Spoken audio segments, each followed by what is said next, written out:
हमारे साथ आज नालागढ़ विधानसभा चुनाव क्षेत्र के प्रमुख समाज सेवी कहें और पूर्व में जिला सोलन के अध्यक्ष और पूर्व विधायक श्री KL ठाकुर जी हैं। हम उनसे आज नालागढ़ विधानसभा चुनाव क्षेत्र के अंतर्गत जो विकास कार्यों की रफ्तार उन्होंने यहाँ चलाई हुई है उनके बारे में हम उनसे आज एक विशेष भेंट करेंगे। एक सबसे पहले तो मैं आपको धन्यवाद करता हूँ कि आप हमारे पास आए और हमसे भेंट की। तो मैं एक तो ये बात बताना चाहता हूँ कि नालागढ़ विधानसभा क्षेत्र में जो कार्य हुए हैं विकास के, वो भाजपा के कार्यकाल में ही हुए हैं। या तो भाजपा का विधायक रहा हो यहाँ से, या भाजपा की सरकार रही हो। कांग्रेस की नालागढ़ विधानसभा क्षेत्र के लिए कोई भी कंट्रीब्यूशन नहीं है, ये मैं दावे से कह सकता हूँ। तो मैं पिछले 5 साल विधायक रहा, तो एज विधायक के नाते भी हमने बहुत प्रोजेक्ट शुरू किए थे, वो सारे अब जमीन पे आ रहे हैं। तभी विधायक प्राथमिकता में हिमाचल में इरिगेशन के मामले में, ट्यूबवेल्स के मामले में नंबर 1 आया था, अपोजिशन का विधायक होते हुए भी। ये स्टेट के पेपर में न्यूज़ भी छपी थी, उसमें स्टेट गवर्नमेंट का वर्षन भी था कि वाकई ट्यूबवेल, इरिगेशन के ट्यूबवेल के लिए नालागढ़ नंबर 1 है। नालागढ़ विधायक और अग्निहोत्री जी जो उस टाइम मंत्री थे, उद्योग मंत्री थे, बड़े सीनियर मंत्री थे, वो नंबर 2 थे नालागढ़ के बाद। तो वो बातें सब इसके बाद इलेक्शन हुआ दोबारा से किन्हीं कारणों से नहीं लोग जिता पाए, क्योंकि 4 कैंडिडेट हो गए थे नालागढ़ से, परंतु सरकार भाजपा की बन गई। और उसमें भी एक और बड़ी बात हुई कि मुख्यमंत्री जयराम ठाकुर जी बन गए, जो कि एक बहुत ही ईमानदार, कर्मठ, कर्मशील युवा मुख्यमंत्री हैं। उनको पूरे हिमाचल से पूरा स्नेह है और नालागढ़ से तो विशेष रूप से, क्योंकि हम इकट्ठे विधायक भी रहे हैं। तो जब विधायक थे इकट्ठे हम 2012 से 17 तक, तो उस टाइम हमने ये जो रोड थी नालागढ़ से स्वारघर तक, इसकी दुर्दशा भी दिखाई थी। हम एक ही कमेटी के मेंबर थे, पब्लिक अकाउंट्स कमेटी, लोक लेखा समिति के। तो समिति का दौरा करवाया था कि मैंने उस टाइम भी 121 करोड़ रुपया Gadkari ji surface transport minister थे गवर्नमेंट ऑफ इंडिया में, तो उनसे मिलकर, उनसे 3 बार मिले थे हम, तो उनसे 121 करोड़ रुपया इस रोड के लिए लाए थे। परंतु उस टाइम कांग्रेस सरकार ने पैसा नहीं लगाया। जो काम किया वो भी काम निम्न स्तर का किया था। तो बड़ा दुख हुआ हमें। हमने बार बार धरने प्रदर्शन किए, रोड को ठीक करो। जब हम पैसा ले आए हैं, बढ़िया क्वालिटी की रोड बनाइए, और तुम्हें रोड तो नहीं बनाई, उल्टा ठेकेदार को धीरे काम करने के लिए कहा और हमारे ऊपर उल्टे 5 केस बना दिए थे, मेरे और मेरे कार्यकर्ताओं के ऊपर। तो वो जैसे ही प्रदेश सरकार बनी जयराम ठाकुर जी के नेतृत्व में, मैंने उन्हें बताया कि वो रोड जो हमने दिखाई थी वो नालागढ़ से यहाँ पिंजारा तक आए, तो फिर हमारे घर में आई थी पूरी कमेटी। तो मैंने कहा वो रोड सर वैसे की वैसे, उसमें कुछ नहीं हुआ है। तो 3 बार मिला शिमला में, तो उनको प्रोग्राम हुआ उनका नालागढ़ में 22 फरवरी 2018 को। तो उस दिन उन्होंने चीफ इंजीनियर जो है नेशनल हाईवे के, उनको भी बुलाया। तो उन्होंने उस टाइम कहा कि देखो, मुझे पूछा कि कितना समय लगना है इसको ठीक करना, बढ़िया दोबारा से बनाने के लिए। मैंने कहा 3 महीने चाहिए मिनिमम। तो 22 फरवरी की बात उन्होंने कहा चलो 30 जून, मैं बिल्कुल ठीक है। तो उन्होंने कहा 30 जून तक चीफ इंजीनियर को कहा कि अच्छी क्वालिटी की रोड जैसे कह रहे हैं KL जी, वो बन जानी चाहिए, नहीं तो ठेकेदार के साथ साथ आपके ऊपर भी एक्शन होगा। तो ऐसे बहुत कम बात होती है, मुख्यमंत्री ऐसा कहते हैं। उसका दूसरे पेपर में भी आया था वो बात। तो और मुख्यमंत्री उस टाइम ये भी कहा, जो तो जनरल बात कही जो KL कहेंगे नालागढ़ में वही होगा। बेशक नालागढ़ वाले लोग जिता नहीं पाए, परंतु विकास के कार्य को KL के कहने पे हम नंबर 1 ही रखेंगे पूरे हिमाचल में। तो वैसा ही हुआ। ये रोड 3 महीने में बनी। आप देख सकते हैं, पिंजारा से लेकर नालागढ़ तक आप जा सकते हैं, 13 मिनट लगते हैं, पहले 1 घंटा 1.25 घंटा लगता था। तो सारी ये बात है। उसके बाद इरीगेशन के ट्यूबवेल 62 जो मैंने सेंक्शन करवाए थे, तो उसका अब और बढ़ाकर 100 लगभग कर दिए हमने। 100 ट्यूबवेल हम नालागढ़ विधानसभा क्षेत्र को हैंडओवर करने जा रहे हैं। तो ये भी 1 साल के अंदर 100 ट्यूबवेल नालागढ़ विधानसभा क्षेत्र को सिंचाई की जो जहाँ जहाँ कमी है वो पूरी कर दी जाएगी। इरीगेशन ट्यूबवेल, ऐसे पेयजल की समस्या जहाँ जिस गांव में है, वो भी चाहे हमारे नाबार्ड के माध्यम से हो, चाहे SCCP के माध्यम से हो, चाहे अब जो केंद्र सरकार का प्रोग्राम है JJM जल जीवन मिशन, उसके तहत हो, हम हर गांव की समस्या दूर करने का हमने बीड़ा उठाया है। काफ़ी गांव की समस्या हल भी कर दी है। बड़ी बड़ी स्कीमें बनाई है हमने। लगभग 7 करोड़ से राम शहर और उसके आसपास के 50 गाँव के लिए स्कीम हमने हमारी सरकार जैसे बनी उसके 6 महीने के अंदर हमने स्कीम चला दी हो।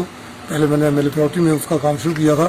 तो ये सारी बातें ऐसे सड़कों की पोजीशन आज देखें आप, चाहे लिंक रोड हो, चाहे मेन रोड हो, चाहे अभी आप भेरी की साइड को जाएंगे तो वो रोड हो, सब रोड की कंडीशन लगती है कि वाकई हम कहीं सही स्टेट में। इससे पहले तो बड़ी शर्म आती, जैसे हम पंजाब या हरियाणा या उत्तराखंड से हिमाचल एंटर करते तो सड़कें हिमाचल की टूटी होती थी, हमें लगता है कि हम हिमाचल में आगे बड़ा और जो फीलिंग हमें होती है। परंतु अब जैसे सरकार बनी अब आप देख सकते हैं सड़कों की हालत, अब अपने आप कह सकते हैं चाहे मेन रोड जाए लिंक रोड जाए, सड़कों की हालत जो है काफी अच्छी होगी। तो इसका जो पूरा क्रेडिट जिसका श्रेय जाता है वो जाता है भारतीय जनता पार्टी सरकार को, और उससे भी बढ़कर जयराम ठाकुर जी को व्यक्तिगत रूप से मैं कह सकता हूँ कि मुख्यमंत्री के साथ साथ वो पीडब्ल्यूडी मिनिस्टर भी है, तो हम बहुत ही उनके धन्यवादी है। और जितनी बिजली की बात है, बिजली के हम ट्रांसफार्मर्स लगा रहे जा रहे हैं, जहाँ जहाँ वोल्टेज समस्या है, नई बस्तियों कवर कर रहे हैं, 3 फेज लाइनें बिछा रहे हैं, जो भी यहाँ जरूरत होती है हम एकदम काम कार्य करते हैं। तो मुझे लगता है नालागढ़ जो है हिमाचल में नंबर 1 विकास में लगभग आ चुका है। जो कमी होगी रह गई होगी 2-2.5 साल में और पूरी होकर नालागढ़ को आदर्श विधानसभा क्षेत्र हम बनाएंगे, ये हमारा है। इसका श्रेय मुख्यमंत्री को जाता है। नालागढ़ की जनता में कहता हूँ चलो विधायक नहीं जिता पाई तो मुख्यमंत्री जयराम ठाकुर जी बन गए, इसलिए वो भी एक बड़ी खुशी और बधाई की बात है जो मुख्यमंत्री जयराम ठाकुर जी हैं। वो केंद्र में मोदी जी की सरकार है। मोदी जी तो बच्चा बच्चा जानता है, चाहे देश के मान सम्मान की बात हो, हमारे हर नागरिक की हम अब गर्व से कह सकते हैं हम हिंदुस्तानी हैं। इससे पहले तो जो सरकारें थी कांग्रेस की तो भ्रष्टाचार में डूबी थी, हिंदुस्तानी कहने से भी शर्म आती थी। परंतु अब जो है अब गर्व से हर कह सकते हैं भारतीय, मैं हिंदुस्तानी हूँ, मैं इंडियन हूँ। अब कोई प्रॉब्लम की बात नहीं है। स्कीमें केंद्र की आप आयुष्मान भारत की बात ले लो, उज्ज्वला की बात ले लो, और जितनी भी स्कीमें हैं गरीबों के लिए, मजदूरों के लिए, किसानों के लिए, किसान सम्मान निधि योजना किसानों को किसी ने पहली बार सोचा है तो मोदी जी ने सोचा है।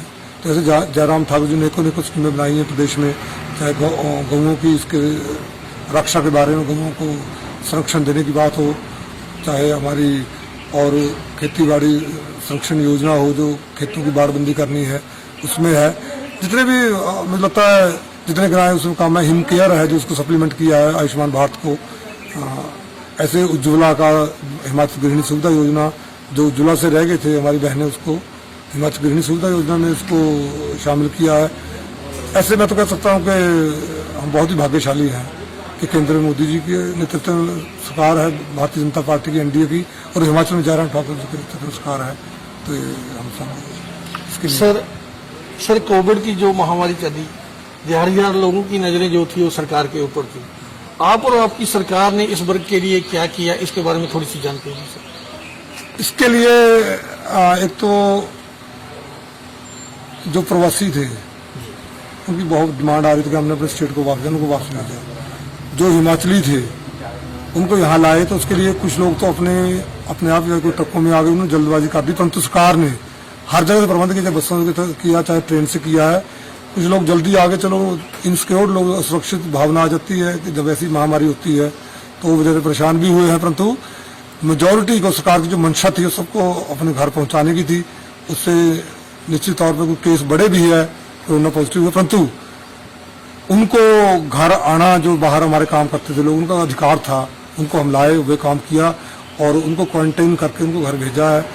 जो पॉजिटिव आए उनका इलाज किया जा रहा है, फ्री में इलाज किया जा रहा है। और मजदूरों के लिए और मनरेगा में उनको डेज बढ़ा दिए हैं और एक और भी स्कीम चलाई है। अपने घर में 1 बीघा जो है वो अपने किसान या महिलाएं वो अपनी खेती कर अपने मनरेगा के थ्रू काम कर सकते, उसको पैसा सरकार देगी। और जो मनरेगा या इससे रजिस्टर्ड है अपने जो लेबर कल्याण बोर्ड है, वेलफेयर बोर्ड जो है, उसमें जो है उसके जो रजिस्टर्ड है बोर्ड से हमारे कामगार भाई, चाहे मनरेगा में काम किए चाहे अन्य बिल्डिंग निर्माण में, तो उनको पहली किस्त 2-2 हज़ार रुपया दे दी है और सेकंड किस्त 2,000 की जून एंड या जुलाई में दे दी जाएगी। तो ये सारी है। और तो पता ही आपको केंद्र सरकार ने क्या किया, और केंद्र सरकार ने जो 5 किलो जो है हमारे गरीब लोग हैं उनको पर हेड पर व्यक्ति पर मंथ 3 महीने के लिए वो दिया है। तो उसमें मैक्सिमम मजदूर लोग आ जाएंगे। कोरोना काल के चलते आपके सेवा के चर्चे जो हैं, मैं कहना हूँ पूरे हिमाचल प्रदेश के साथ साथ अन्य जो हमारे प्रदेश है उनमें भी आप चर्चित हैं। आपने बहुत ही सेवा की, जो कि चाहे सोशल मीडिया के पर किसी ने देखा।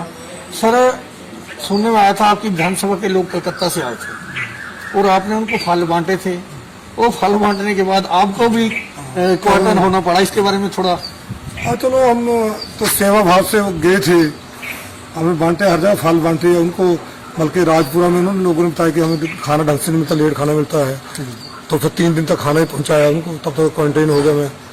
तो अपने घर से ले जाते थे हम सवेरे, और हमने लगभग 120-25 मजदूर तो हमारे अपने कामों में करते, उनको हमने लगभग 2.5 महीने फ्री राशन दिया है। और पूरे यहाँ लगभग पूरी विधानसभा में 3500 के आसपास हमने मोदी किस्त बनाकर दी है जरूरतमंदों को। और इसके अलावा लगभग 10,000 लोगों को पर डे लगभग 2.5 महीने के लिए अलग अलग जो भंडारे लगे थे, तो उसमें हमारी पार्टी कार्यकर्ताओं ने भी और समाज सेवियों ने भी, पार्टी से हटकर भी कुछ लोग समाज सेवी है, धार्मिक संस्थाओं से जुड़े हुए, उन्होंने मतलब किया, हमने भी उसमें अपना योगदान दिया है। वो सब किया जो, और कोई बीमार हो, कोई ऐसी जिसको समस्या थी, उसका भी हल किया। इसमें हमने लगभग मुझे लगता 11-12 लाख रुपए तो अपने पास से खर्च कर दिया है। बाकी हमारे कार्यकर्ताओं ने किया है। हमने सीएम जो रिलीफ फंड है, कोविड-19 सॉलिडेरिटी रिलीफ फंड में ही पैसा डाला है अपने आप ही, हमारे कार्यकर्ताओं ने भी, और पीएम केयर फंड में पैसा डाला। हम अभी भी लगे हुए हैं। ये हमारी ऐसे ही दिल से भावना दिखाने वाली बात कम है। हम दिखाया भी कम है, जितना किया उससे कम 10% भी हमने दिखाया नहीं है। क्यों? करने में ज़्यादा विश्वास रखते हैं, दिखाने में कम रखते हैं। कि कोरोना का जो था ये कि महा बीमारी थी, इससे लगभग मुझे लगता है बहुत जल्दी 2-3 महीने के अंदर पूरी निजात मिल जाएगी। वैसे भी हमें कोरोना के साथ रहकर ही जीने की आदत डालनी पड़नी, सोशल डिस्टेंसिंग को मेंटेन रखते हुए, मास्क पहनकर, और ज़्यादा गैदरिंग ना हो। अभी हम जाते हैं फील्ड में, विकास के लिए जाते हैं, लोगों को देखने भी जाते हैं, बट सोशल डिस्टेंसिंग का ध्यान रखते हुए हम सब कर रहे हैं और ऐसे करेंगे। और से मेरे सबसे ये अपील है, जहाँ हमारी सरकार जयराम ठाकुर जी, मोदी जी पूरे कार्य में जुटे हैं। अब हमारी केंद्र की सरकार तो, मोदी जी की सरकार तो 5-5 फ्रंट्स में लड़ रही है। कोरोना से लड़ रही है, चीन से लड़ रही है, पाकिस्तान से लड़ रही है, नेपाल भी आंखें दिखा रहा उनसे है। और देश की जो अपोजिशन है पार्टियां, खास करके हमारी, चाहे वो कांग्रेस हो, मेन जो अपोजिशन है, चाहे हमारी अपना पार्टी वहाँ की हो, तृणमूल कांग्रेस, ममता बनर्जी वाली वेस्ट बंगाल में, ये लोग, इनसे भी लड़ने की बात है। क्योंकि ये लोग देश में रहते हुए बात दूसरे विदेशों की बात करते हैं, सेनाओं पे शक करते हैं। सेना की जो कभी कहते हैं कि सेना बिना हथियार से कैसे भेजे, वे जो फौजी बॉर्डर पर जाते हथियार उनके पास होते हैं, परंतु कुछ इंटरनेशनल एग्रीमेंट्स होते हैं कि हमने यहाँ गोली नहीं चलानी है, यहाँ कोई बॉम्ब नहीं चलाना है, उस ढंग से बंधे होते हैं। तो वो मैक्सिमम करार जो हुए वो भी कांग्रेस के टाइम ही हुए थे। तो वो चाइना में ये बात, जो उनके राहुल बाबा जी ने कह दिया कि ये तो देखो सेना को बिना हथियारों से कोई भेजा, ऐसी ऐसी बचकाना बातें मतलब जो नहीं है, इशू को, नॉन इशू को इशू बनाने की कोशिश करते हैं। तो मुझे लगता है लोग समझ चुके हैं, जो राजनीति, वो देश के सुरक्षा में राजनीति करना चाहते हैं, लोग उनकी बातों को सीरियस नहीं लेते हैं। अब ये हर बंदा जानता है, और मुझे लगता है लोग उनको बिल्कुल निकार देंगे जो ऐसी बातें वो करेंगे। सर, आप, मेरा अंतिम सवाल आपसे रहेगा कि आप इस बार चुनाव हार गई,